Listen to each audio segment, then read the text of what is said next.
আসসালামু আলাইকুম। কোয়েল পাখির বাচ্চাকে ১ থেকে ৫ দিন পর্যন্ত কী মেডিসিন খাওয়াই এবং কিভাবে সহজে কোয়েল পাখির ব্রুডিং করা যায় জানতে পারবেন এই ভিডিওতে। সম্পূর্ণ ভিডিওটি দেখলে কোয়েল পাখি ব্রুডিং করা নিয়ে অন্য কোনো ভিডিও দেখা লাগবে না ইনশাআল্লাহ। আলহামদুলিল্লাহ আজকে খামারে ৪,০০০ পিস কোয়েল পাখির বাচ্চা আসছে। তো এগুলা বগুড়া থেকে আসছে। এজন্য অনেক পাখির বাচ্চাই দুর্বল হয়ে গিয়েছে। আর কার্টনে অনেকগুলা পাখির বাচ্চা মারা গিয়েছে।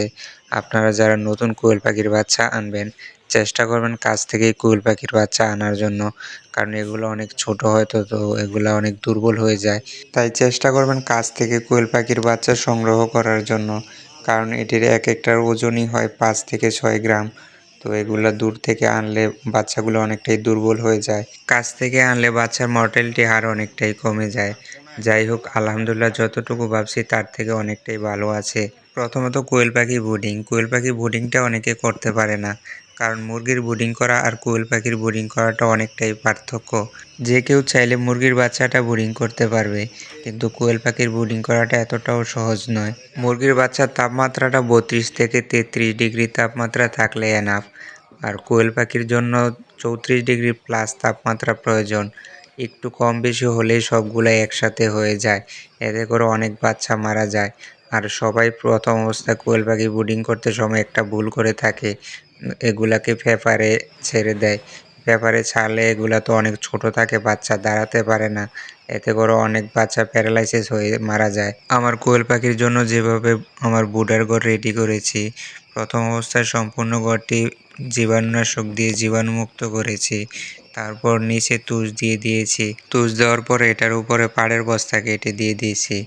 পাড়ের বস্তা দেওয়াতে নিচে যেহেতু তুষ আছে, এটার উপরে পায়খানা করলে অনেক সহজেই শুকিয়ে যাবে।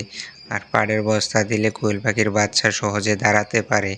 এতে করে কোয়েল পাখির প্যারালাইসিস হওয়ার হার অনেকটাই কমে যায়। আমার খামারে বাচ্চা আসার ১ থেকে ২ ঘন্টা আগে ব্রুডারের লাইট জ্বালিয়ে রাখি। এতে করে রুমের টেম্পারেচারটা অনেকটাই বেড়ে যায়। খামারে বাচ্চা আসার পর ৩০ মিনিট পর বাচ্চাগুলোকে ছাড়ি, যাতে করে খামারের টেম্পারেচারের সাথে বাচ্চাগুলো সহজে অ্যাডজাস্ট হয়ে যেতে পারে। অনেকে মুরগির বাচ্চা বা পাখি ব্রুডিং করার জন্য অনেক রকমের মেডিসিন ব্যবহার করে থাকে। আমি এই ৩টা ওষুধই ব্যবহার করি। আলহামদুলিল্লাহ এই ৩টা ওষুধে আলহামদুলিল্লাহ ভালোই ব্রুডিং হয়। খামারে বাচ্চা আসার পর প্রথম ২৪ ঘন্টা গ্লুকোলাইট এবং লাইসোবিট ব্যবহার করে থাকি। লাইসোবিট আর গ্লুকোলাইট ১ লিটারে ১ গ্রাম করে দিই। গ্লুকোলাইটটা না দিলেও চলে, কারণ আমার বাচ্চাগুলো যেহেতু অনেক দূর থেকে আসছে, এজন্য গ্লুকোলাইটটা সহ দিয়ে দিয়েছি। এতে করে বাচ্চার দুর্বলতাটা অনেক সহজেই কেটে যাবে। প্রথম ২৪ ঘন্টা কোনো রকম অ্যান্টিবায়োটিক ব্যবহার করি না। প্রথম ২৪ ঘন্টা গ্লুকোলাইট এবং লাইসোবিট দিয়ে থাকি। তারপর দিন থেকে স্যাফওয়ান, লাইসোবিট আর রেনাটক্সটা দিয়ে থাকি। এগুলা ১ লিটারে ১ গ্রাম করে দেই। রেনাটক্সটা প্রতিদিন যে কোনো এক টাইম দেওয়া লাগে। শীতকালে বাচ্চা ব্রুডিং করতে হলে ব্রুডারের চতুর্দিক দিয়ে তিরপাল অথবা খাবারের যে বস্তাগুলো আছে ওইগুলা দিয়ে চট বানিয়ে চতুর্দিক দিয়ে আরও একটি ঘর বানিয়ে নিতে হবে। তাহলে টেম্পারেচারটা অতি সহজেই কন্ট্রোল করা যায়। ভিডিওতে যেভাবে ব্রুডার ঘরটা দেখানো হয়েছে আপনারা চাইলে সেভাবে করতে পারেন। তবে এভাবে করলে প্রতিদিন অন্তত ১ থেকে ২ বার পর্দাগুলা তুলে ভিতরে অ্যামোনিয়া গ্যাসটা বের করে দিতে হবে। বাচ্চা ব্রুডিংয়ের সবথেকে গুরুত্বপূর্ণ সেটা হচ্ছে তাপ। কারণ তাপ যদি সঠিকভাবে না দিতে পারেন, যতই ওষুধ খাওয়ান না কেন, ওই বাচ্চা থেকে ভালো রেজাল্ট পাবেন না। কোয়েল পাখির বাচ্চা ব্রুডিং করার জন্য ছোট যে পানির মগগুলো আছে ওইগুলা ব্যবহার করা ভালো। আর ওইগুলা ব্যবহার করার সময় ওইগুলার মধ্যে মার্বেল অথবা কাপড় দিয়ে দিতে হবে। তা না হলে বাচ্চা গা ভিজিয়ে ফেলে বাচ্চা মারা যাবে, অথবা পানিতে পড়ে বাচ্চা মারা যাবে। কোয়েল পাখির বাচ্চা ব্রুডিংয়ে ছাড়ার পর আমরা তাপমাত্রা বাড়ানোর জন্য আরও একটি ভুল করে থাকি। তাপমাত্রা বাড়ানোর জন্য আমরা উপর দিয়ে একেবারে ঢেকে দেই। এতে করে ভিতরে অক্সিজেন ঢুকতে পারে না। আর পাখির ময়লা থেকে একটা অ্যামোনিয়া গ্যাস হয়। আর সেই গ্যাস যদি বাহির না হতে পারে পাখি গামিয়ে যাবে। আর গামিয়ে গিয়ে পাখির বাচ্চা দুর্বল হয়ে মারা যাবে।